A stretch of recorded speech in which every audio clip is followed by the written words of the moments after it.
जय हिंद बच्चों। चलो देखो आज का टॉपिक क्या होने वाला है, स्टार्ट करें। ये रहा आज का टॉपिक। क्या लिखा हुआ है? टॉपिक का नाम है वैद्युत धारा तथा अनुगमन वेग में संबंध। ठीक है, इसको आज निकालना है। चलिए देखते हैं और चलते हैं अपने फिगर की तरफ।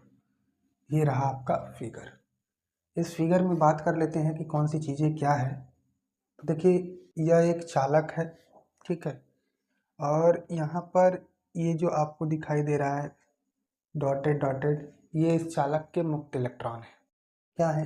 मुक्त इलेक्ट्रॉन। इस चालक के सिरों को एक वी विभवांतर की बैटरी से जोड़ देते हैं तो इस चालक के प्रत्येक बिंदु पर एक वैद्युत क्षेत्र ई स्थापित हो जाता है।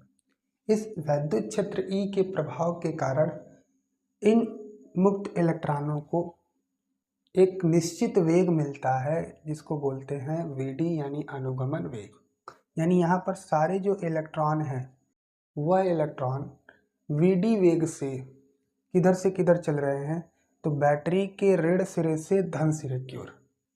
ठीक है, मतलब निम्न विभव से उच्च विभव की ओर वो गति कर रहे हैं। ठीक है, सभी इलेक्ट्रॉनों का देखिए वेग मैंने क्या लिखा है, वीडी। ठीक, अब क्या किया गया है कि सबसे पहले वैद्युत धारा की परिभाषा क्या होती है। तो वैद्युत धारा की परिभाषा होती है कि किसी चालक के अनुप्रस्थ परिच्छेद से एकांक समय में गुजरने वाला कुल आवेश की मात्रा क्या कहलाता है, वैद्युत धारा। यहाँ पर एक शब्द बोला गया अनुप्रस्थ परिच्छेद। तो देखिए, इस चालक के अंदर मैंने एक अनुप्रस्थ परिच्छेद ले लिया है और हम इसी अनुप्रस्थ परिच्छेद से गुजरने वाले आवेश की मात्रा को निकालेंगे, और वो भी कितने समय में, टी समय में। ठीक है, जैसे ही हमको आवेश मिल जाएगा तो हम आवेश को Q को T से भाग दे देंगे तो हमको धारा का मान मिल जाएगा। कहने का मतलब ये है कि इस अनुप्रस्थ परिच्छेद से T समय में कितना आवेश गुजर रहा है उसको निकालना है। उसके बाद उसको किससे भाग दे देना है, समय से। क्यों? क्योंकि होता है I बराबर Q/T, आवेश बटा समय। तो इस अनुप्रस्थ परिच्छेद से कितना आवेश गुजर रहा है इसको पहले हम लोग निकालेंगे। ठीक है, तो चलिए निकालते हैं, देखिए कैसे निकलेगा। अब देखो बच्चों, इस चालक के अनुप्रस्थ परिच्छेद के क्षेत्रफल को हमने ए मान लिया है। क्या मान लिया? ए। इसके अनुप्रस्थ परिच्छेद के क्षेत्रफल को क्या माना? ए। ठीक। अब बच्चों, चालक के एकांक आयतन में जो इलेक्ट्रॉनों की संख्या है वह कितनी है? एन। अब बच्चों देखो, जैसे मान लो कि यहाँ पर जो इलेक्ट्रॉन होगा, यहाँ वाला जो इलेक्ट्रॉन होगा यानी Q अनुप्रस्थ परिच्छेद पर जो इलेक्ट्रॉन होगा वह T समय में कितना दूरी चल गया, कितना, VD इंटू टी। कैसे? यहाँ पर जो इलेक्ट्रॉन है, मान लीजिए यहाँ पर इलेक्ट्रॉन है, इस अनुप्रस्थ परिच्छेद पर जो इलेक्ट्रॉन थे वह आगे की तरफ चलते चले जाएंगे और T समय में कितनी दूरी का तय करेंगे। तो देखिए, चाल बराबर होता है दूरी बटा समय। क्या होता है? चाल बराबर दूरी बटा समय। देखिए, इस इलेक्ट्रॉन का चाल कितना है, यानी जो Q अनुप्रस्थ परिच्छेद पर है उसका चाल कितना है, VD है। ठीक है, और समय हम कितना ले रहे हैं, कितने समय बाद ये करना चाह रहे हैं, मतलब कितने समय के लिए हम ले रहे हैं, तो हम समय ले रहे हैं T। कितना ले रहे हैं? समय ले रहे हैं T। तो दूरी कितनी हो जाएगी बताइए? दूरी आपकी हो जाएगी VD इंटू टी। यानी जो Q अनुप्रस्थ परिच्छेद पर जो इलेक्ट्रॉन होंगे वह T समय बाद कितनी दूरी चल लेंगे, VD इंटू टी। अब जब ये यहाँ पर चले आएंगे तो मैंने एक अनुप्रस्थ परिच्छेद यहाँ बना लिया। इस अनुप्रस्थ परिच्छेद को क्या नाम दिया? P। ठीक, अब एक बात बताइए कि इस वाले अनुप्रस्थ परिच्छेद को पार करके आने वाले कितने इलेक्ट्रॉन होंगे। जैसे Q अनुप्रस्थ परिच्छेद है, इसको पार करके आने वाले कुल इलेक्ट्रॉनों की संख्या कितनी होगी? तो उसकी संख्या वही होगी जो इस आयतन के अंदर होंगे ना। यह जो बेलन दिखाई दे रहा है, PQ बेलन दिखाई दे रहा है, वही इलेक्ट्रॉन इसमें होंगे जो इसको पार करके आएंगे। यानी Q अनुप्रस्थ परिच्छेद को पार करके आने वाले कुल इलेक्ट्रॉनों की जो संख्या होगी वह इस आयतन के अंदर जितने इलेक्ट्रॉन होंगे वही होंगे। जैसे मान लीजिए आपको मैं बोलूँ, अब यह एक कमरा है बच्चों, यहाँ से एक दरवाज़ा दे, इस दरवाजे से ही व्यक्ति अंदर जा सकता है, बाहर आने का कोई रास्ता नहीं। अब मैं पूछूं कि इस दरवाजे से कुल कितने व्यक्ति गुजरे, तो आप कैसे बताएंगे? इस कमरे के अंदर जितने व्यक्ति होंगे वही इस दरवाजे से गुजरे होंगे। तो वैसा का वैसा यहाँ पर भी है कि यह आपका क्या है, अनुप्रस्थ परिच्छेद से मैं पूछ रहा हूँ कि कितना इलेक्ट्रॉन यहाँ से गुजरा, तो वही इलेक्ट्रॉन गुजरेगा जो इस PQ बेलन के अंदर होगा। ठीक है, क्यों? क्योंकि यहाँ पर VD इंटू टी टाइम के लिए, टी समय के, क्योंकि टी समय में यहाँ वाला इलेक्ट्रॉन यहाँ आ जाएगा P पर, टी समय में वो कहाँ आ जाएगा? P पर। तो इसके पीछे पीछे इलेक्ट्रॉन आते रहेंगे, और पीछे पीछे जब इलेक्ट्रॉन आते रहेंगे तो वही इसके अंदर होंगे जो इसको पार करके आए। यानी Q अनुप्रस्थ परिच्छेद को पार करके आने वाले जो इलेक्ट्रॉन होंगे वह PQ बेलन के अंदर जितने भी इलेक्ट्रॉन होंगे वही इलेक्ट्रॉन होंगे। अब इस PQ बेलन में कुल कितने इलेक्ट्रॉन हैं उसको निकाल लेते हैं। उसको निकालने का बहुत आसान तरीका, ये क्या करेंगे बच्चों, हम लोग सबसे पहले PQ बेलन का आयतन निकालेंगे। क्यों निकाल रहे हैं अभी समझ में आ जाएगा। बेलन का आयतन होता है πr²h, ये होता है।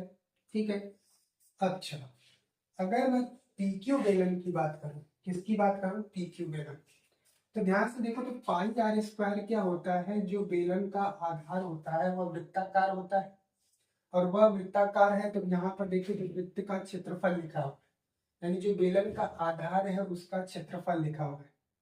ठीक है, तो PQ बेलन का जो अगर मैं लिखूं, PQ बेलन का आयतन बराबर यह आधार का क्षेत्रफल, तो यहाँ आधार का क्षेत्रफल देखिए A है, जो क्षेत्रफल ये है वही क्षेत्रफल ये होगा, तो मैंने उसका क्षेत्रफल लिख दिया। अब h ऊंचाई, बेलन का जो ऊंचाई होता है वो h है, लेकिन यहाँ पर PQ बेलन की जो ऊंचाई है वो कितनी है? VD इंटू टी, तो वही लिख देता हूँ VD इंटू टी, यानी PQ बेलन का जो आयतन हो गया वह हो गया AVDT। ठीक है, बेलन की आयतन के फॉर्मूले से हमने निकाला PQ बेलन का जो आयतन है वह कितना है? AVDT। ठीक, अब PQ बेलन के अंदर कुल कितना इलेक्ट्रॉन है उसके लिए हम लोग क्या करेंगे, देखिए एक चीज हमको दी गई है L, क्या दिया गया है? L, एकांक आयतन में इलेक्ट्रॉनों की संख्या। ठीक है, तो इतने आयतन में इलेक्ट्रॉनों की संख्या कितनी होगी ना, PQ बेलन का आयतन तो यही है, इसी आयतन में इलेक्ट्रॉनों की संख्या कितनी होगी, तो उसको सीधे सीधे, जैसे मान लो अगर हमको एक पेन का दाम पता, क्या अब बच्चों अगर हमको एक पेन का दाम पता हो, इसका एक पेन का दाम पता हो 5 रुपया है, तो 4 पेन का दाम बताइए, तो आप क्या करेंगे? इसी 4 को इसमें 5 से गुणा कर देंगे। ठीक है ना, तो आपका आ जाएगा 20 रुपये, 20 रुपये आ जाएगा। अब देखो यहाँ पर एक चीज दी गई है एन, एकांक आयतन में। ठीक है ना, एकांक आयतन में इलेक्ट्रॉनों की संख्या हमको बताई गई है, वो कितना है? छोटा है, स्मॉल है। ठीक है, अगर हमको PQ बेलन के आयतन में कुल इलेक्ट्रॉनों की संख्या चाहिए तो हमको इसमें किससे गुणा करना चाहिए? इससे।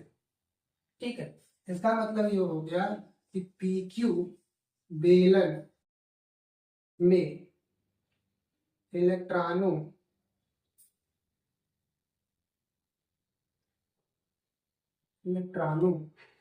की संख्या क्या हो जाएगी बताइए? आयतन गुणे वो एन से मल्टीप्लाई कर दे रहे हैं, ये हो जाएगा NaVdT, यानी यह जो आया है PQ बेलन में इलेक्ट्रॉनों की संख्या है। ठीक है, वास्तव में यह इलेक्ट्रॉनों की संख्या है n।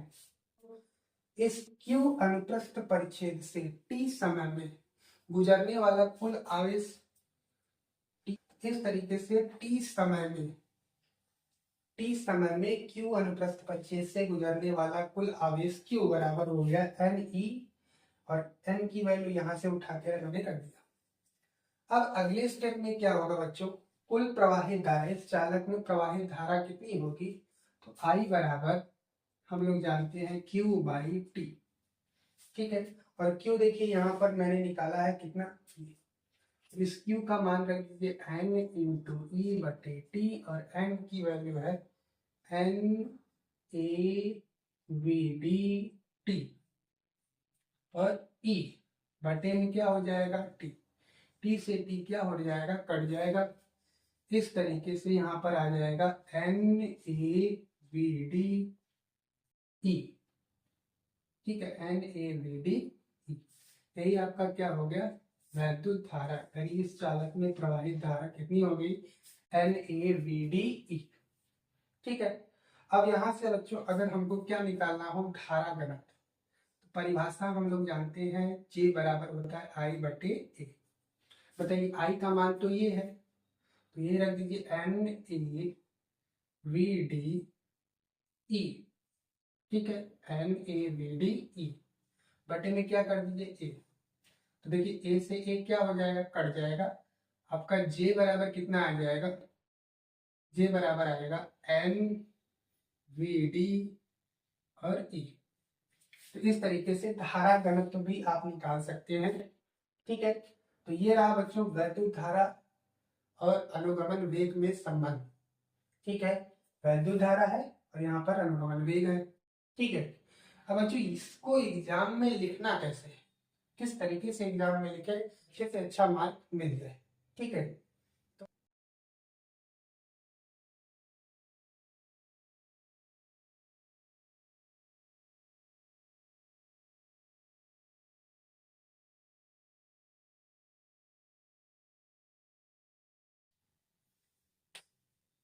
ठीक है बच्चों, तो मिलते हैं नेक्स्ट वीडियो में। Thank you.